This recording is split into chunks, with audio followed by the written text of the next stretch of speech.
today's tip is about using bunker shots in a slightly different way to what you might have used before. And what I mean by that is actually we have two different pin positions here, one of which is a relatively classic bunker shot of about 15 yards, and that one in the distance is about 35 yards. Now, what most amateur golfers do is that they will hit as hard as they'll hit their normal bunker shot to that one that's closer, and then they'll hit as hard as they can with the sand wedge to the furthest one. What I'm suggesting is that in any shot beyond those closer ones, you start to play around with the other clubs in your bag. This is a principle that I learned from a fascinating golf professional in South Africa that I did some work with a couple of years ago. And we went through that whole process of lots of work around the green, learning how to get to these different distances. Now, the rule of thumb that you can work on is that basically your clubs, you'll hit about a third of the normal distance that you would hit a gentle-ish version of that shot.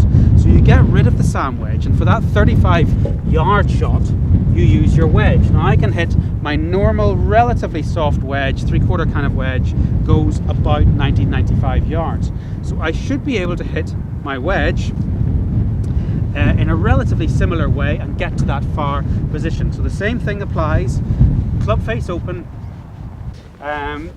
slightly open stance, aggressively hitting a couple of inches behind the ball with a little bit of an open club face.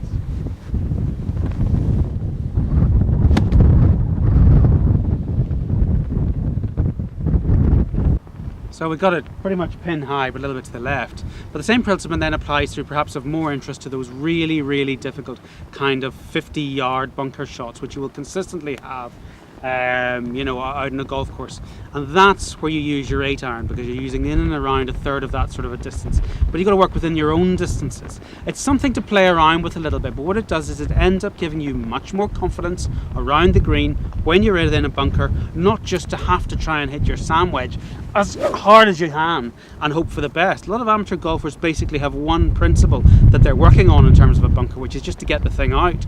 You need to be getting it out and close, and it's not as difficult as you might imagine. You've just got to work your way around different clubs.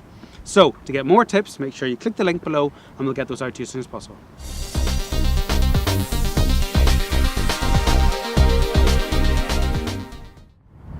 Okay, today's break par golf tip is to do with working upon the weak parts of your game. About halfway through the year, my challenge year, I discovered that really I just simply wasn't getting my bunker game right. So I spent 2.5 hours in a bunker one day, and I went out the next day, played with my father incidentally, and holed the first bunker shot that I played the next day. So within that 2.5 hour period, which wasn't even a horrendously unpleasant thing to do, I managed to nail that one part of the game. Now that can apply to many different shots that you've got within golf, but if you take the bunker shot as the example of that, because so many amateur golfers really struggle with it, it is a relatively simple process. You basically get your feet, a little bit of an open stance, feet well buried in, so you're slightly open stance, and then club face open, and you just play it aggressively, about 2 inches behind the ball.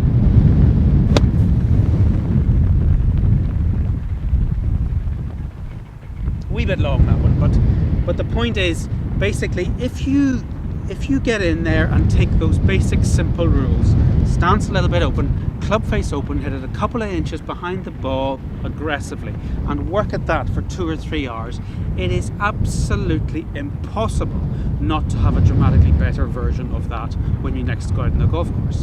And for nearly all of those different shots that you have within golf, chipping, pitching, lob wedges and lots of those things, 2 or 3 hours focusing on the basic simple rules of it can transform your game. So really that's the tip, is find the weakness of your game, find the thing that you're struggling with, and spend a little bit of time focusing purely on that one thing. Okay, so as ever, make sure you click the link below and sign up to get the rest of the great videos that we've got.